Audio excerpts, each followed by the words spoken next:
দক্ষিণ ইসরায়েলের নেগেভ মরুভূমির তপ্ত বালুর উপর দাঁড়িয়ে থাকা রেমন এয়ারবেজে দুপুর প্রায় ২টার সময় হঠাৎ করেই এক অবিশ্বাস্য ঘটনা ঘটে যায়।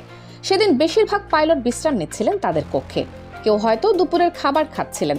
চারপাশে ছিল স্বাভাবিক নীরবতা, কিন্তু হঠাৎই সেই শান্ত পরিবেশ ভেঙে তীব্র সাইরেনের শব্দ বেজে ওঠে পুরো ঘাঁটি জুড়ে। এটি ছিল এমার্জেন্সি স্ক্যাম্বল অ্যালার্ম, যার মানে এই মুহূর্তে আকাশে উঠতে হবে। পাইলটরা বুঝতে পারেন কিছু একটা গুরুতর ঘটছে, কিন্তু সমস্যা ছিল রেস্ট হাউস থেকে রানওয়ে পর্যন্ত প্রায় ১ কিলোমিটার দূরত্ব। তাই তারা দ্রুত সামরিক জিপে চড়ে ছুটলেন যুদ্ধ বিমানের দিকে। তাদের চোখে মুখে স্পষ্ট উদ্বেগ, কারণ কেউ জানে না আকাশে ঠিক কী বিপদ আসছে। কিন্তু আসল ঘটনা শুরু হয়েছিল এর আধা ঘন্টা আগে, প্রায় ১০০০ মাইল দূরে ইরানের একটি পুরনো সামরিক ঘাঁটি থেকে সেদিন একটি F-4 টমক্যাট যুদ্ধ বিমান আকাশে উড়েছিল। এই বিমানগুলো ৭০ দশকের পুরনো মডেল হলেও এখনও ইরান ব্যবহার করে, কারণ এগুলোর গতি অসাধারণ এবং দীর্ঘ সময় উড়তে পারে। যদিও আধুনিক প্রযুক্তির দিক থেকে পিছিয়ে, তবুও অভিজ্ঞ পাইলটরা এখনও এগুলো চালান। সেদিনের ফ্লাইট ছিল নিয়মিত প্রশিক্ষণ মিশনের অংশ। শুরুতে সবকিছুই স্বাভাবিক মনে হচ্ছিল। বিমানটি নির্ধারিত পথে উড়ছিল ইরানের আকাশে, কিন্তু হঠাৎ করেই অদ্ভুত কিছু ঘটতে শুরু করলো। পাইলট ধীরে ধীরে তার রুট পরিবর্তন করতে লাগলেন। ইরানের রাডার কন্ট্রোল রুম প্রথমে খুব একটা গুরুত্ব দিল না, কারণ প্রশিক্ষণে কখনো কখনো এমন হয়। কিন্তু কয়েক মিনিট পরে স্পষ্ট হলো বিমানটি দক্ষিণ দিকে না গিয়ে উত্তর পশ্চিম দিকে মোড় নিচ্ছে। কন্ট্রোল রুম থেকে তাকে সতর্ক করা হলো যে সে ইরানের সীমানা ছাড়িয়ে যাচ্ছে। পাইলট শান্ত গলায় জবাব দিলেন যে সমস্যা ঠিক করছেন, একটু সময় চাই। কিন্তু বাস্তবে তিনি ফিরছিলেন না, বরং আরও দ্রুত এগিয়ে যাচ্ছিলেন।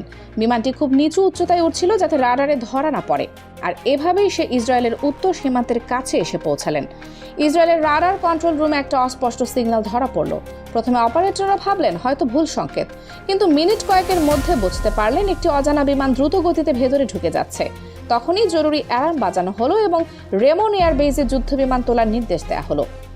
পরিস্থিতি আরও ভয়াবহ হলো যখন সেই অজানা পাইলট হঠাৎ একটি গাইডেড মিসাইল ছুড়ল ইসরায়েলের উত্তরাঞ্চলের একটি সামরিক স্থাপনায়। বিস্ফোরণে কালো ধোঁয়া উঠল আকাশে। রেমন এয়ারবেজ থেকে একের পর এক ফাইটার জেট আকাশে উঠতে শুরু করলো। কিছু সরাসরি উত্তর সীমান্তের দিকে পাঠানো হলো, কিন্তু ততক্ষণে দেরি হয়ে গিয়েছিল।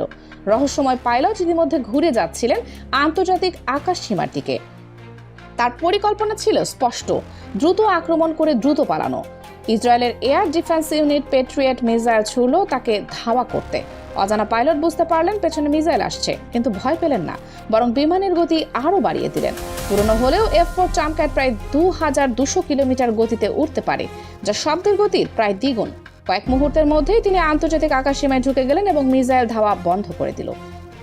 পরে এই ঘটনা নিয়ে আন্তর্জাতিক গণমাধ্যমে ব্যাপক আলোচনা শুরু হয়। অনেকে মনে করছেন মধ্যপ্রাচ্যের সাম্প্রতিক পরিস্থিতিতে হয়তো ইসরায়েল আমেরিকার দেয়া কিছু উন্নত রাডার হারিয়েছে, যার কারণে তাদের আকাশ প্রতিরক্ষা দুর্বল হয়ে পড়েছিল। কিন্তু সবচেয়ে বড় রহস্য রয়ে গেছে সেই পাইলটের পরিচয় নিয়ে। ইসরায়েল এখনও নিশ্চিত করতে পারেনি তিনি আসলে কে ছিলেন এবং তার আসল উদ্দেশ্য কী ছিল।